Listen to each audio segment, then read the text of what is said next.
کلمه نازک است. میگه اول این بچه به خدا سپردم، دوم به شما.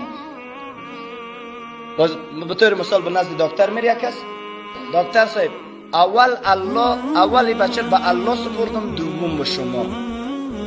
یا پیش مولا صاحب میره، اول الله دوم شما، اول الله دوم شما، هو الاول هو الاخر، اول الله آخر الله. الله دوم داره؟ نداره. به الله دوم باید نتراشی و بدبخت.